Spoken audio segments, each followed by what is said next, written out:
এমন একটা দেশের কথা চিন্তা করো যেখানকার তরুণেরা সকালে উঠে মেয়েদের মতো স্কিন কেয়ার করে, দুপুরে কে পপ গায়, আর রাতে ভিডিও গেম খেলে লাখ লাখ টাকা আয় করে।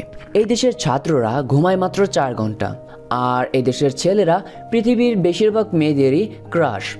বুঝতে পারছিস, আজকে আমরা ঢুকতে চলেছি সেই অবিশ্বাস্য, অত্যাধুনিক আর সাংস্কৃতিকভাবে ধনাঢ্য দেশ সাউথ কোরিয়ায়। সো হ্যালো গাইস, আমি হৃদয় এবং তোমরা দেখছো ফিল্ম ফ্যাক্ট বাংলা।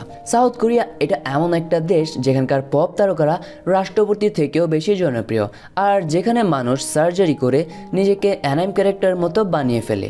মানে ভাই, কোরিয়া আসলেই ফিউচারের একটা অংশ যা এখনই বর্তমান হয়ে বসে আছে। তো শুরু করি আমার স্টাইলে এই রাইড সাউথ কোরিয়াতে। সবার আগে বলি কে পপের কথা।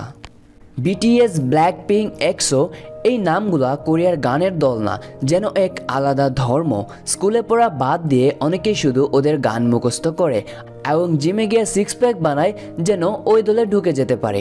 আর ওদের ফ্যানরা এতটাই পাগল যে প্রিয় তারকা কাউকে ডেট করছে জানলে ফ্যানরা কাঁদতে কাঁদতে মাথা ন্যাড়া করে। এবার তাদের সামনে যদি বলিউডের শাহরুখ খান, সালমান খানও চলে আসে, তারপরও তাদের সেই বিটিএস মেম্বারদেরই লাগবে। এবার আসি রূপের জগতে। কোরিয়া মানে পৃথিবীর প্লাস্টিক সার্জারি ক্যাপিটাল। প্রতি 5 জনের একজন নাকি নিজের চেহারায় কিছু না কিছু ঠিক করায়। স্কুল পাস করলে উপহার দেওয়ার বদলে দেয় সার্জারির টাকা। ভাবতো, গিফট কার্ড না, নাক ঠিক করার জন্য প্যাকেজ, চেহারা ঠিক করলেই চাকরি, প্রেম, সম্মান ইত্যাদি। তাই ওদের জন্য এটা কোনো লজ্জার নয়, বরং লাইফ আপগ্রেড। আমরা যেমন বয়স বাড়ার সাথে সাথে নিজেদের পোশাক আশাকের আপগ্রেড করি, তারা মূলত নিজেদের শরীর এবং চেহারারই আপগ্রেড করে ফেলে। আর ভাইরে ভাই, তাদের পড়াশোনার কথা তো একদম বাদই দিলাম। এখানে পড়াশোনা মানে যুদ্ধে নামা। ছাত্রছাত্রীরা দিনে 15 ঘন্টা পর্যন্ত পড়ে থাকে। স্লোগান হলো if you sleep you lose. College ভর্তি পরীক্ষা নাকি এমন ভয়ঙ্কর যে যেদিন সেই পরীক্ষা হয় সেদিন নাকি প্লেনও আকাশ দিয়ে ওড়া নিষিদ্ধ, কারণ কোনো শব্দে ছাত্রদের মনোযোগ যাতে নষ্ট না হয়। সাউথ কোরিয়ার এক একটা স্টুডেন্ট যেন এক একটা যুদ্ধ বিমান। আর আমাদের দেশের স্টুডেন্টরা দেখো, বর্তমানের বেশিরভাগ স্টুডেন্টরা স্কুলের নামে বাসা থেকে বের হয়ে বয়ফ্রেন্ড বা গার্লফ্রেন্ডকে নিয়ে চলে যাচ্ছে কফি শপে, কোনো রেস্টুরেন্টে। আর সাউথ কোরিয়ায় তুমি একদিন স্কুল মিস করবে তো পরের দিন বুঝে নাও যে তোমার কোরবানি নিশ্চিত। কোরিয়া হলো সেই দেশ যেখান থেকে স্যামসাং, এলজির মতো আরও অনেক স্বনামধন্য ব্র্যান্ড বের হয়েছে। এরা তোদের হাতের ফোন, বাসার টিভি এবং চালানোর গাড়ি সব কিছুই তৈরি করে থাকে। ওদের শহরে 5G, 6G এমনভাবে চলে, তুই ইন্টারনেটে কিছু একটা সার্চ করলি এবং 1 সেকেন্ডের মধ্যে সেই তথ্য তোর সামনে এসে হাজির। ব্যাপারটা কত ইন্টারেস্টিং, তাই না?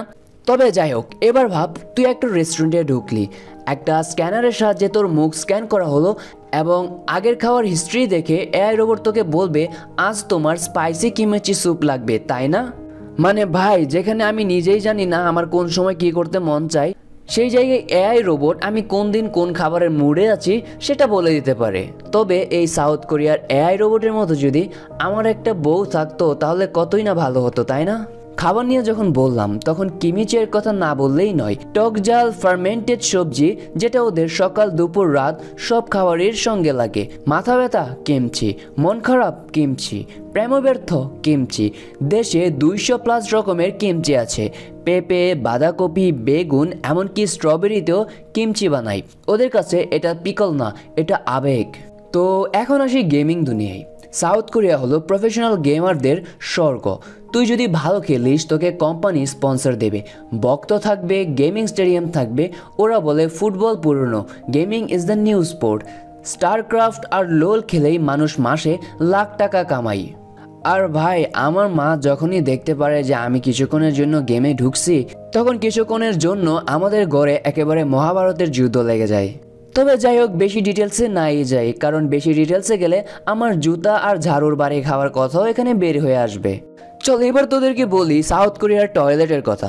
ভাই, ওদের টয়লেটে ঢুকলে তো মনে হবে স্পেসশিপ। আছে হিটেড সিট, মিউজিক, পারফিউম, পানি ছিটানোর স্মার্ট সিস্টেম, এমনকি তোকে স্পর্শ না করেও পরিষ্কার হয়ে যাবে। এই দেশ শুধু আধুনিক না, শিকড়েও জড়ানো। বড়দের সামনে মাথা নিচু করে নাম ধরে ডাকে না, আগে খাবার দেয়, মানে রেসপেক্ট ওদের রক্তেই। টিচার মানে গুরু আর মা বাবা মানে রাজা।